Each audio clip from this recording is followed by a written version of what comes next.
सम्माननीय अध्यक्ष महोदय,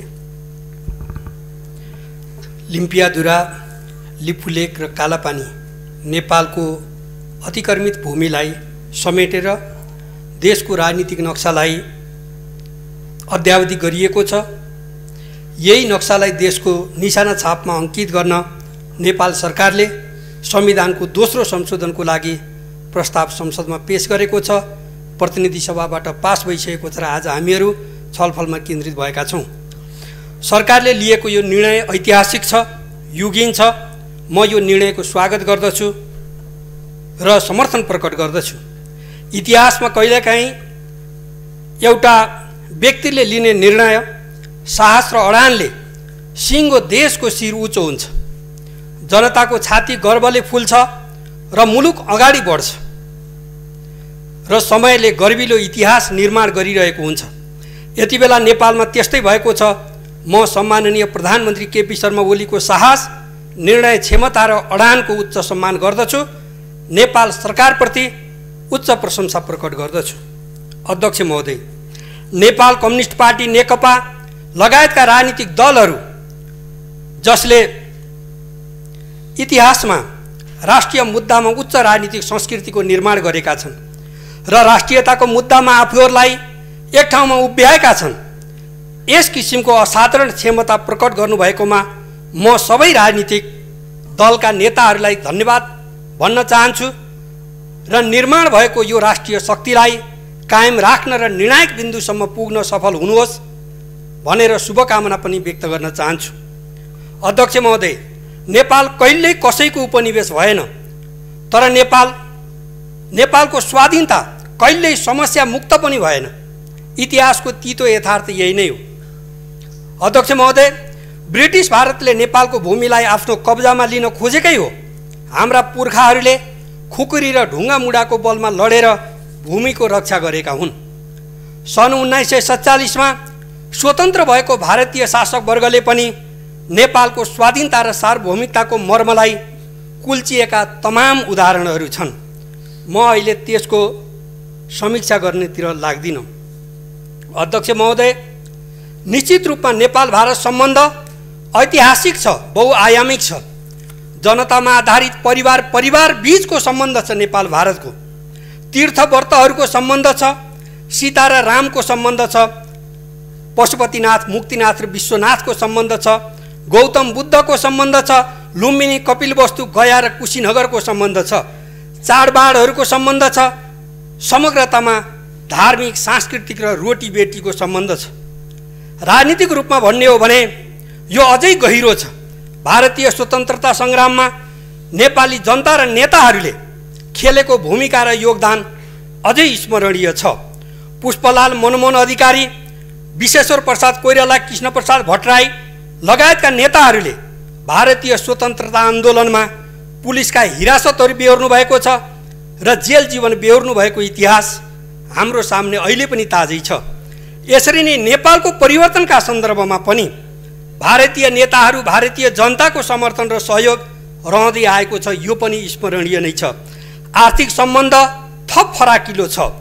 यी सबै सम्बन्धहरूलाई जोगाउनु र अझै उन्नत स्तरमा विकसित गर्दै जानु भारत र नेपाल दुवैतर्फको कर्तव्य हो भन्ने म ठान्दछु।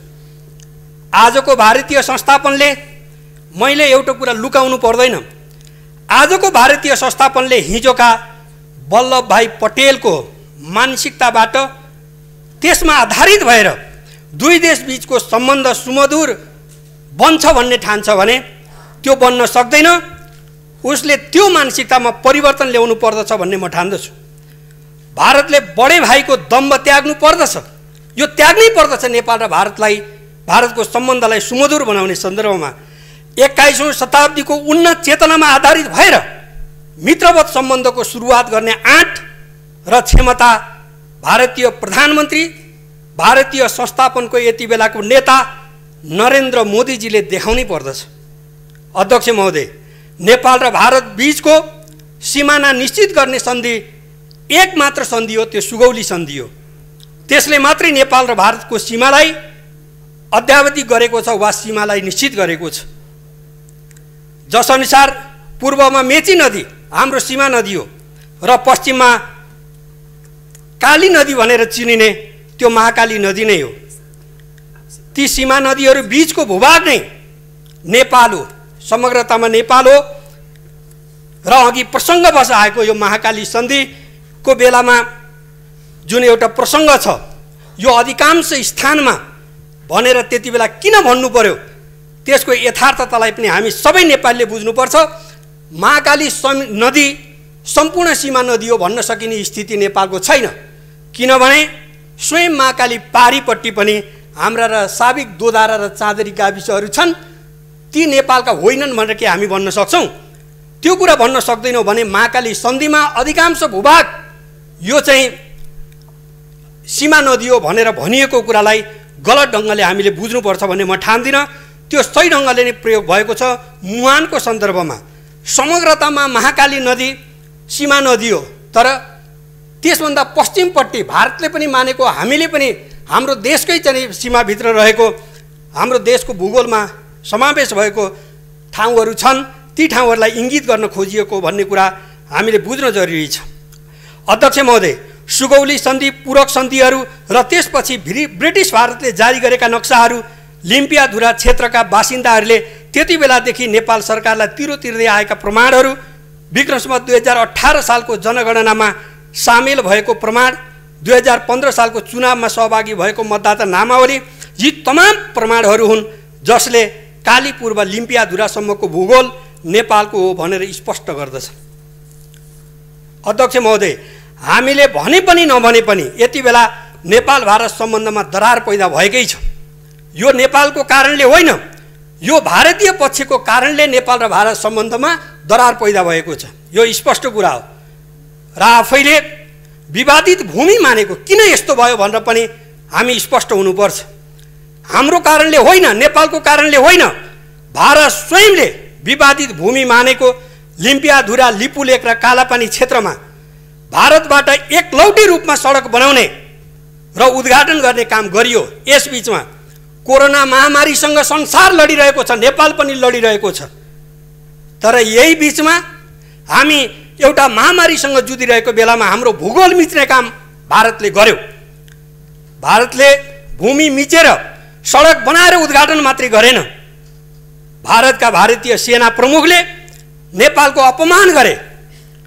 उनले कसैको उक्साटमा नेपालले त्यो भारतीय कर्मको विरोध गरेको छ भनेर भन्ने काम गरे। यसलाई निश्चित रूपमा नेपालले सहेर बस्न सक्दैनथ्यो र नेपालले सहन सक्दैनथ्यो। नेपालले वार्ताबाट सीमा समस्या समाधान गरौँ भनेर पटक पटक कूटनीतिक नोट पठाउँदाखेरि पहल र आग्रह गरिरहँदा भारतबाट बेवास्ता गरियो।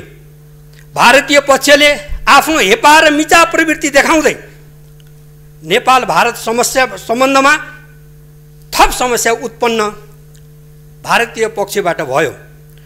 यो नेपालको कारणले होइन, भारतको कारणले भएको हो। तथ्य यही नै हो। यो भारतीय संस्थापनको कूटनैतिक असफलता हो भन्ने म ठान्छु। भारतीय संस्थापनले आफूलाई सच्याउनुको विकल्प छैन। अध्यक्ष महोदय, भारतले नेपालको कूटनीतिक पहल र वार्ताको आग्रहलाई स्वीकार गर्नुपर्दछ। भारत स्वयंले पनि पहल गर्नुपर्दछ। तमाम ऐतिहासिक प्रमाणहरूले नेपालको हो भनेर प्रमाणित गरेको लिम्पियाधुरा, लिपुलेक र कालापानी क्षेत्रमा आफ्नो दाबीलाई छोड्नै पर्दछ। अध्यक्ष महोदय, कालापानीबाट आफ्नो सेनाको क्याम्प फिर्ता गर्नुपर्दछ। यसको अलावा सुस्ता लगायतको सम्पूर्ण भूभागको सीमा समस्या समाधान गर्न तत्पर हुनुपर्दछ। सन् 1950 लगायतको सबै असमान सन्धि सम्झौताहरू पुनरावलोकन गर्न तयार हुनुपर्दछ। यसरी मात्रै नेपाल भारत बीचमा रहेका सबै समस्याहरू समाधान गरेर उन्नत स्तरको मित्रवत सम्बन्ध नेपाल भारत बीचमा कायम हुन सक्दछ। यसमा ढिलाइ गर्नु हुँदैन। म अध्यक्ष महोदय, नेपाल सरकारलाई यति बेला एकतामा आधारित राष्ट्रिय शक्ति प्राप्त छ। यही शक्तिमा आधारित भएर नेपाल सरकार सीमाको यो समस्या समाधान गर्न सशक्त रूपमा अगाडि बढोस्। राजनीतिक कूटनैतिक पहल कदमी अगाडि बढाओस्। सरकारलाई सम्पूर्ण नेपाली जनताको साथ छ। राष्ट्रिय स्वाधीनताको यो अभियानमा नेपाल सफल हुनेछ। नेपाल भारत सम्बन्ध 21औं शताब्दीको उच्च चेतनामा आधारित सुमधुर सम्बन्ध कायम भएर नेपाल भारत सम्बन्ध अगाडि बढ्नेछ। धन्यवाद। माननीय सदस्यहरू, प्रतिनिधि सभाबाट सन्देशसहित प्राप्त